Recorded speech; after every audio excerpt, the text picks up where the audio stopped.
bagaimana keadaannya, semoga sehat selalu. Dulurku, hari ini kami tim Jejak Langkah menjumpai Anda kembali, ingin berkunjung ke Makbaroh Aulia yang ada di Ngadi, Kecamatan Mojo, Kabupaten Kediri. Siapakah saja beliau yang ada di makam ini, dan infonya dulur juga ada di sini disyariatkan atau dimakamkan sebelum era Wali Songo. Nah, siapakah beliau? Nah, jangan yang penasaran, ikuti terus perjalanan kita hari ini. Kita akan tawasulan dulu nggih. Bismillahirrahmanirrahim.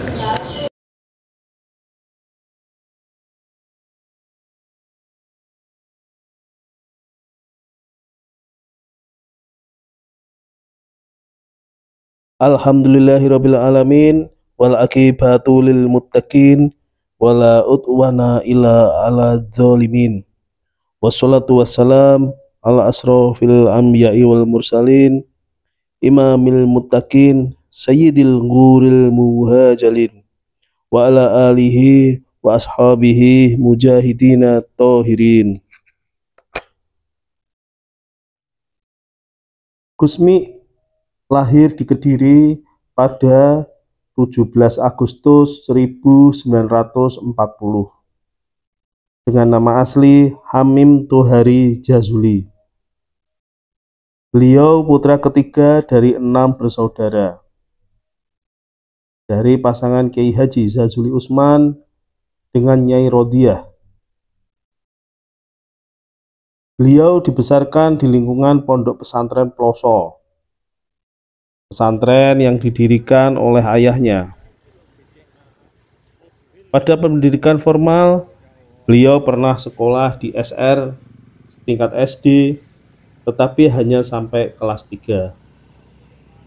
Beliau lebih suka mengembara.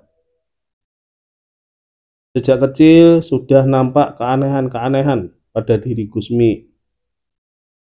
Pada saat itu, Gusmi sudah membangun hubungan spiritual dengan kiai-kiai sepuh.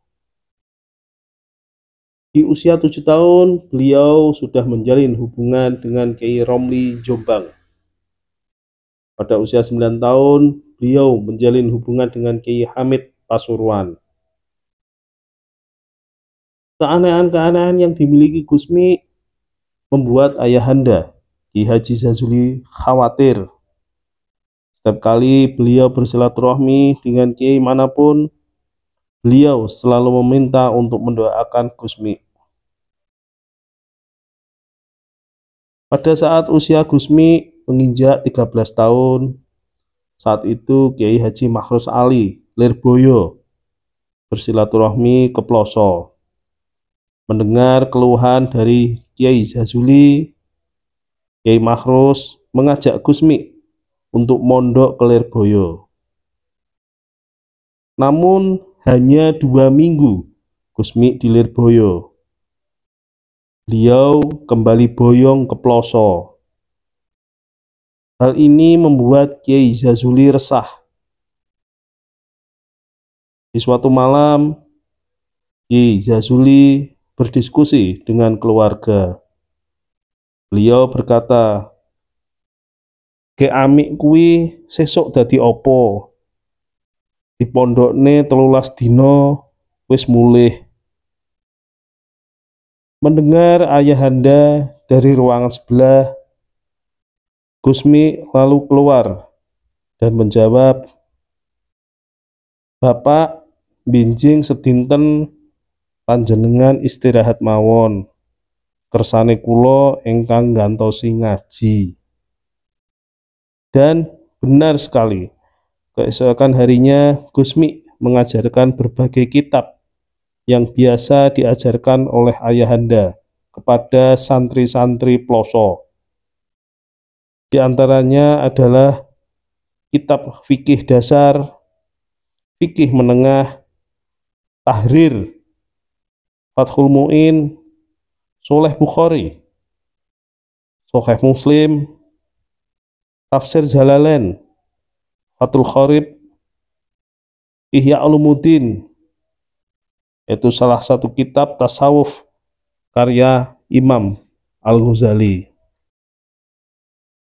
Semenjak kejadian-kejadian seperti itu membuat Kiai Jazuli paham jika nyelenehnya Gusmi karena memiliki tugas berat untuk berdakwah yang juga pertanda akan kewalian Gusmi. Selanjutnya Gusmi mondok di Watu Congol, nyantri ke Kiai Dalhar. Seperti yang diriwayatkan, beliau mondok selama 3 bulan.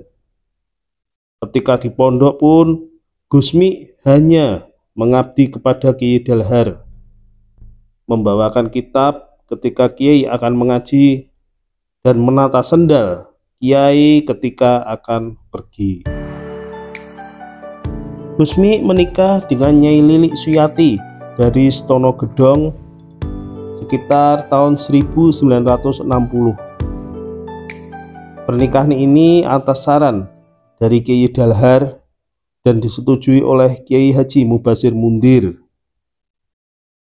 Gadis itulah yang menurut gurunya akan sanggup mendampingi hidupnya dengan melihat tradisi dan kebiasaan Gusmi untuk berdakwah keluar rumah. Bu Nyai Lili tidak pernah mondok atau sekolah yang berhubungan dengan pelajaran agama Islam. Beliau seorang atlet tenis meja. Setelah menikah, malam pertama sampai dengan malam ke-30, Nyai Lili tidak pernah keluar kamar. Itu merupakan kemauan Gusmi. Apabila lapar, makanan akan diantar ke kamarnya. Segala kebutuhannya pun disiapkan oleh Gusmi. Ini adalah cara Gusmi mengajari istrinya ilmu-ilmu agama. Dan 30 hari pula lah Nyai Lili menghafal Al-Quran 30 juz. Dari pernikahan ini, beliau dikaruniai 7 putra dan putri, yaitu Agus Tajuddin Heru Cokro, Agus Sabut Panotoprojo, Agus Tijani Robert Saifun Nawas, Agus Obar Sadewo Ahmad, Ning Siti Hamimah, beliau sudah almarhum, Hajah Tahta Alvina Pagelaran, dan yang terakhir Ning Riyadin Danis Fatus Sunnah. Gusmi menyusun kembali wirid-wirid yang diajarkan oleh para gurunya, seperti Kiai Jazuli Usman, Kiai Makhrus Ali, Kiai Dalhar Watu Congol. Awalnya Gusmi mendirikan jamaah Mujahadah Lailiyah pada tahun 1962 yang mampu menarik jamaah cukup luas.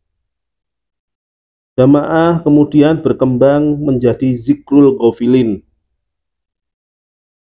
Pada tahun 1970-an, awal wirid-wirid beliau dicetak oleh sahabat sekaligus penentangnya, yaitu Kiai Haji Ahmad Siddiq Jember. Selang beberapa waktu, semaan ini berkembang menjadi Jantiko pada tahun 1987. Lalu pada tahun 1989 berubah nama menjadi Jantiko Mantap. Sikap dan metode dakwah kontradiktif dilakukan Gusmi sejak beliau berusia 7 tahun. Beliau belajar bersilaturahmi pada waliullah sejak usia dini. Sebagai penguat poros spiritual untuk dakwah di nightclub, kafe, tempat-tempat pelacuran, dan warung-warung tempat orang-orang yang kurang beruntung. Dakwah yang dilakukan Gusmi terbilang unik. Tempat yang didatangi tidak biasa untuk dilakukan dakwah Islam. Di tengah aroma alkohol, dawuh-dawuh Gusmi dengan sentuhan dalil-dalil Islam memiliki pesona dan magnet spiritual untuk mentaubatkan mereka agar menjadi orang yang baik. Gusmi dihormati sebagai waliullah karena memiliki banyak karomah atau kelebihan spiritual yang di luar nalar manusia. Beberapa cerita tentang karomah beliau yaitu ketika Gusmi pergi ke diskotik, beliau bertemu dengan orang yang mabuk minuman keras. Gusmi mendekatinya dan mengambil minuman tersebut. Beliau membuang ke laut melalui mulutnya. Pada cerita yang lain, pada suatu waktu Gusmi melihat orang memancing di Sungai Brantas. Tiba-tiba terjadi banjir besar. Gusmi yang berada di situ tergelincir ke sungai dan terseret oleh pusaran air. Santri yang ditugaskan mendampingi beliau panik mencari keberadaan Gusmi. Panjang hari sampai tidak ketemu. Namun yang mengejutkan, tiba-tiba Gusmi muncul di tengah sungai, berdiri di atas air yang hanya mencapai mata kakinya. Hal ini terjadi karena Gusmi berada di atas punggung ikan yang besar, yang menurutnya merupakan ikan peliharaan dari gurunya, yaitu Nabiullah Khidir alaihissalam. Pada kisah yang lain, suatu hari Gusmi menantang beberapa peminum berat untuk berlomba minum alkohol di satu warung. Lalu mereka mulai meminumnya hingga habis banyak botol, bahkan berkerat-kerat. Para peminum berat akhirnya mabuk dan menyerah. Sementara Gusmi masih santai, terlihat masih sangat segar. Setelah mereka pergi, pemilik warung membersihkan botol-botol yang berserakan. Pemilik warung menemukan botol Gusmi yang masih berisi. Dengan rasa penasaran, pemilik warung mencicipinya dan heran karena isi botol minuman berubah menjadi air putih biasa. Berbicara mengenai karomah dan cerita-cerita unik tentang Gusmi tidak ada habisnya. Setidaknya beberapa cerita di atas bisa mengenalkan sekilas siapa Gusmi. Pada pertengahan tahun 1992, Gusmi jarang terlihat dan hanya orang-orang terdekatnya saja yang mengetahui keberadaannya. Selama itu, ternyata Gusmi dirawat di Rumah Sakit Budi Mulya, Surabaya dengan menggunakan identitas palsu untuk menjaga kerahasiaannya. Gusmi meninggal pada 5 Juni 1993 di Rumah Sakit Budi Mulya, Surabaya. Gusmi kemudian dimakamkan di pemakaman Aulia di Dusun Tambak, Desa Ngadi, Kecamatan Mojo, Kabupaten Kediri. Di area pemakaman Tambak, Desa Ngadi, Kecamatan Mojo ini juga tempat bersemayamnya orang-orang suci. Terdapat 3 makam kuno yang merupakan tokoh penyebar agama Islam yang berasal dari Istanbul, Turki. Ketiga tokoh tersebut dimakamkan dalam satu area dengan Mbah Ageng yang dipercaya sebagai yang babat desa Ngadi. Ketiga makam tersebut yaitu Syekh Maulana Abdul Qadir Khairi bin Ismail Al-Iskandariyah. Yang kedua yaitu Syekh Maulana Muhammad Hirman Ar-Ruman. Dan yang ketiga Syekh Maulana Abdillah Sholih Al-Istambuli. Diperkirakan usia makam tersebut lebih tua dari makam Wali Songo dan disejajarkan dengan makam Mbah Jati Kubro Troloyo Mojokerto. Di pemakaman ini pula ada makam Ki Haji Anis Ibrahim Tulungagung dan Ki Haji Ahmad Siddiq Jember.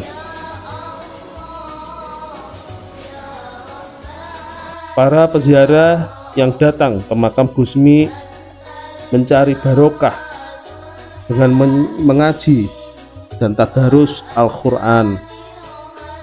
Tentunya berdoa meminta kepada Allah Subhanahu wa Ta'ala dengan lantaran waliullah.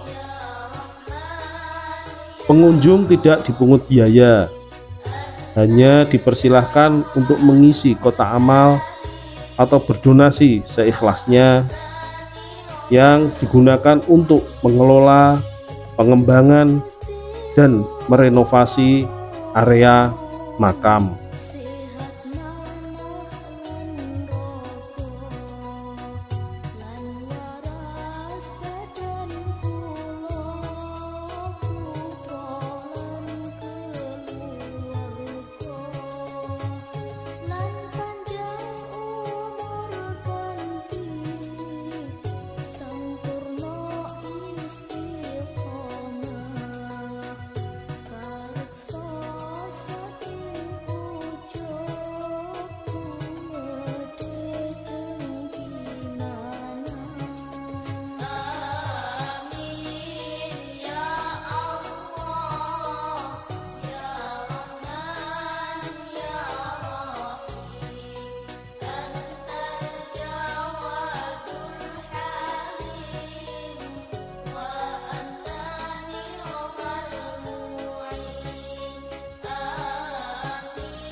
Alhamdulillahirrahmanirrahim, dulurku, demikianlah tadi rangkaian ziarah kita hari ini di makam Ngadi, Kecamatan Mojo, Kabupaten Kediri.